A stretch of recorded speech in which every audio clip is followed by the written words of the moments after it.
Terima kasih saudara, Anda masih bersama kami di Breaking News Kompas TV dan kita akan melanjutkan perbincangan bersama dengan analis komunikasi politik Unpad Kunto Adi Wibowo. Mas Kunto, kita lanjutkan kembali. Ya, Mas Kunto, kalau kita bicara mungkin kita berandai-andai ya soal bagaimana situasi yang terjadi saat ini. Kalau misalnya sekarang juga direspon oleh pemerintah, bisa dikatakan langsung Presiden datang ke paripurna, tetapi memang apakah ini dampaknya bisa sementara begitu atau bisa berdampak baik seterusnya, atau ada yang perlu diperhatikan juga tidak hanya soal respon tapi bagaimana utak-atik kebijakannya pemerintah? Ya, pasti tadi saya bilang pasar itu akan bereaksi secara rasional kok gitu. Jadi mungkin ini sinyal pertama dari pemerintah dengan Pak Prabowo langsung hadir. Tapi kemudian yang perlu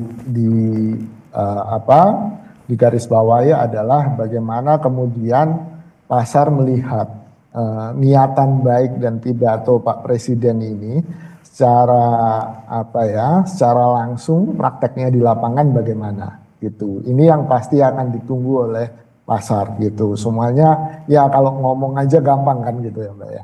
Tapi kan bagaimana omongan itu kemudian diimplementasikan dan itu menjadi sebuah tidak hanya kebijakan di atas kertas tapi juga kebijakan yang benar-benar ada di dalam kebijakan fiskal di negara ini gitu. Itu yang kemudian ditunggu.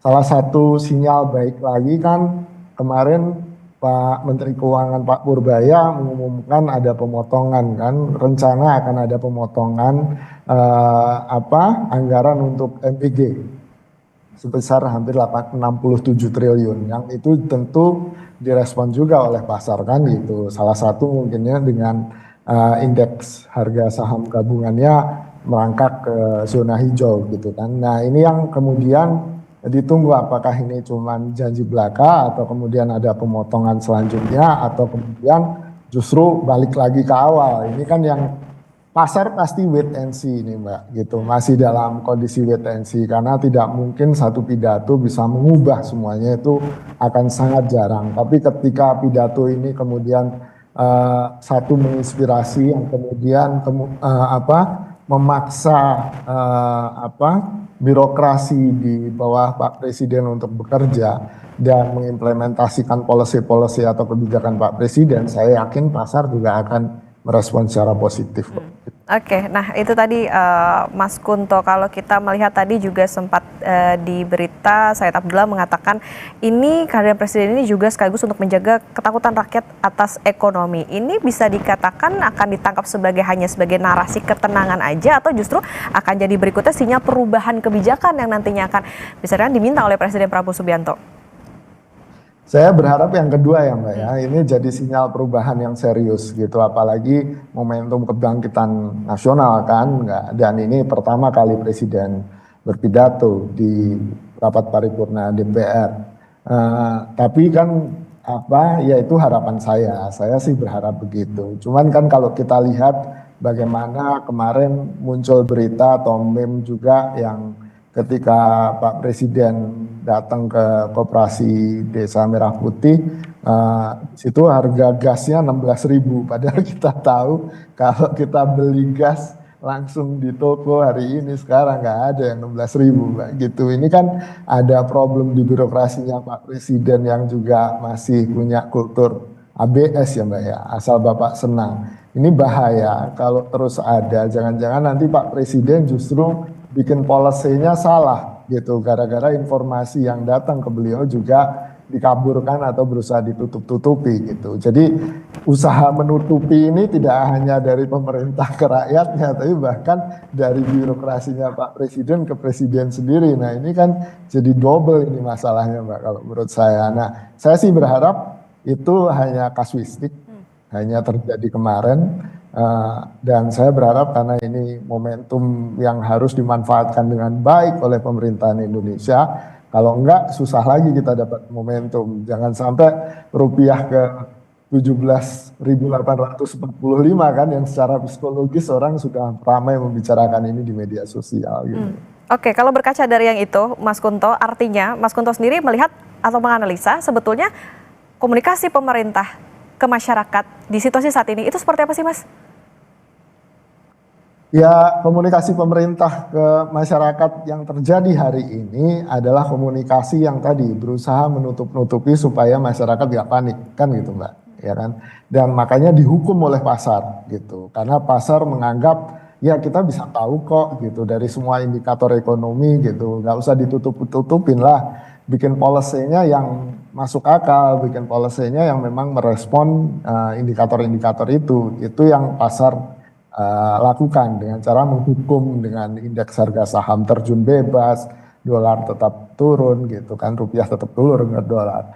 Nah, menurut saya ini momentum untuk memperbaiki komunikasi itu gitu kan, apalagi Pak Prabowo juga kemarin di beberapa pemberitaan internasional juga disinggung kan, bahkan dikritik soal bagaimana Prabowo downplaying atau meremehkan soal indikator nilai tukar rupiah ke dolar itu yang bilang bahwa orang desa nggak pakai dolar kan gitu. Ini yang kemudian apa ya menurut saya sangat sangat apa ya sangat keinginan untuk merasa aman dan menutupi itu sangat tinggi gitu. Padahal hari ini kalau memang pemerintah mau bersama-sama dengan rakyat yang menghadapi ini ya harus jadi satu dong gitu. Buka apa indikator-indikator itu apa maksudnya, coba jelaskan dengan bahasa yang lebih sederhana, lalu kemudian jangan downplay masalahnya dan mengajak untuk masyarakat bisa bersiap-siap bersama-sama gimana cara kita menghadapi ini semua gimana sih gitu. Ini kan seperti udah nggak usah khawatir nggak akan kenapa-napa, tapi di lain sisi loh kok harga-harga naik loh nanti gimana, nah itu yang bikin bingung menurut saya. Ini komunikasi publik yang harus diperbaiki dari pemerintah hari ini. Oke, perlunya masih ada evaluasi bagaimana komunikasi dari pemerintah ke masyarakat. Mas Kunto, nanti kita lanjutkan kembali dan saudara tetap bersama kami. Breaking News Kompas TV akan kembali usai jeda. Breaking News Kompas TV kembali hadir saudara, dan visual yang Anda saksikan saat ini adalah situasi terkini di ruang rapat paripurna Gedung DPR MPR RI. Terlihat anggota legislatif juga sudah bersiap untuk nantinya mengikuti rapat paripurna hari ini yang merupakan rapat paripurna ke-19 persidangan 5 2025-2026 yang dijadwalkan akan dilaksanakan pada pukul 9 waktu Indonesia Barat. Dan ini masih menunggu bagaimana nantinya pidato dari Presiden Prabowo Subianto terkait dengan kerangka ekonomi makro dan pokok-pokok kebijakan fiskal.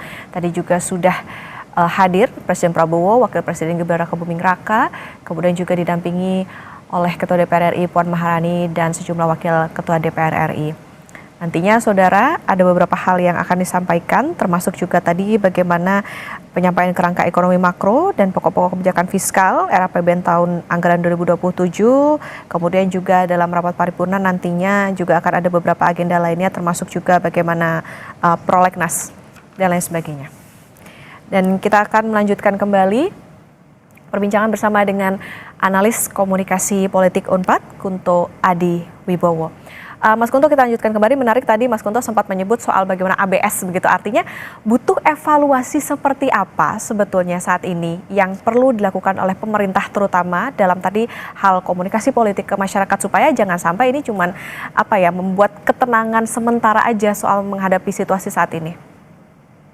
Ya, sebenarnya kan Pak Prabowo menang Pilpres kemarin salah satunya karena publik percaya bahwa Pak Prabowo bisa mendapatkan atau bisa meraih aspirasi masyarakat secara langsung tanpa difilter gitu.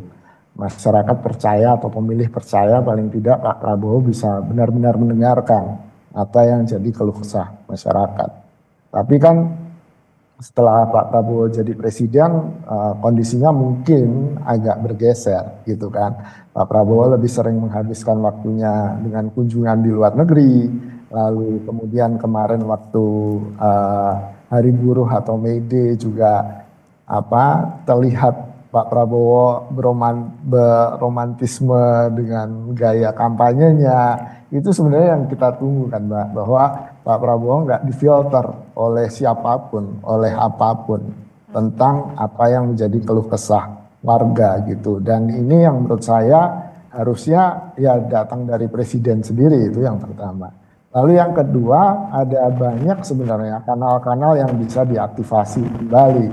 Misalnya lapor atau kemudian kanal-kanal bahwa orang sering lupa komunikasi itu bukan hanya sekedar bicara kan, tapi yang penting kan mendengarkan itu, Mbak. Nah, ini yang menurut saya jadi penting. Pemerintah harus kemudian, apalagi ada Bakom hari ini. Bakom jangan hanya jadi juru bicara, tapi juga juru mendengar kan gitu. Ini menurut saya jadi penting. Jangan sampai Pak Presiden hidup di tempurung informasinya sendiri dan itu akan justru tadi bisa dihukum oleh pasar atau membuatnya tidak relevan, policy-policy yang kemudian dikeluarkan jadi tidak relevan dan ini berpengaruh kepada kepercayaan masyarakat tentu saja.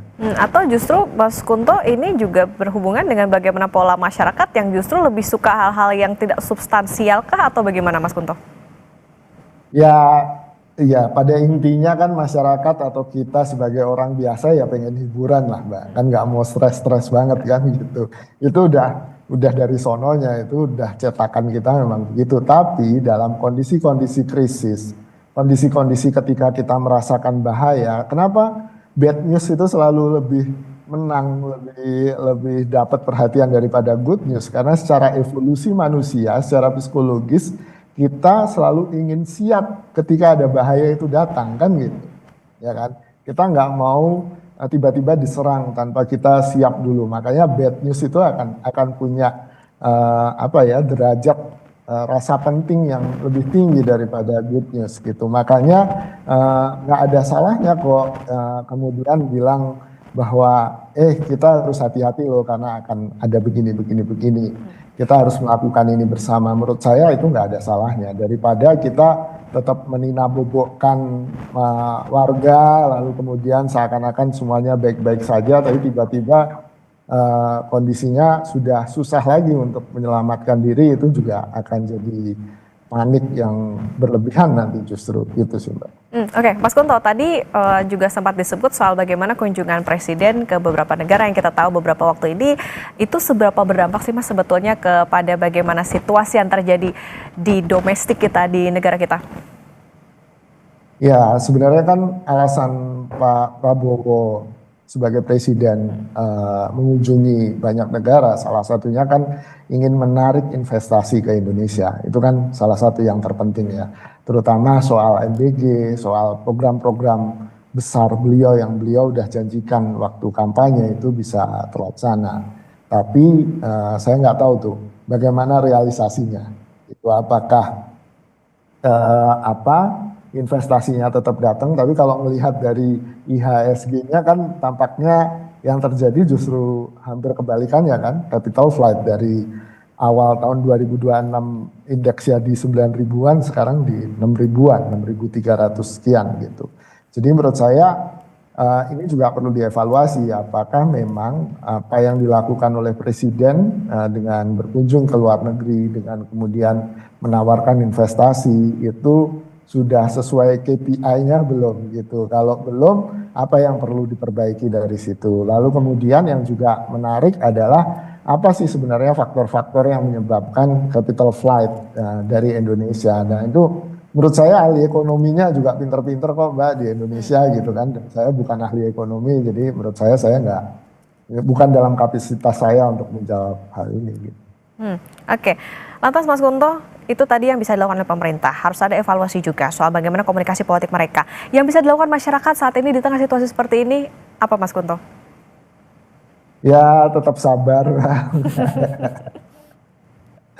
Kalau menurut saya mencari informasi sebanyak-banyaknya gitu kan, supaya kita bisa bertindak sesuai dengan kondisi yang real, yang memang sedang terjadi gitu. Kalau menurut saya salah satu praktek baik ketika COVID menghantam kita adalah tumbuhnya solidaritas warga gitu kan. Banyak komunitas-komunitas yang kemudian muncul saling membantu, saling bahu-membahu antar warga yang kemudian itu menyelamatkan kita dari krisis multidimensi COVID-19 kan gitu.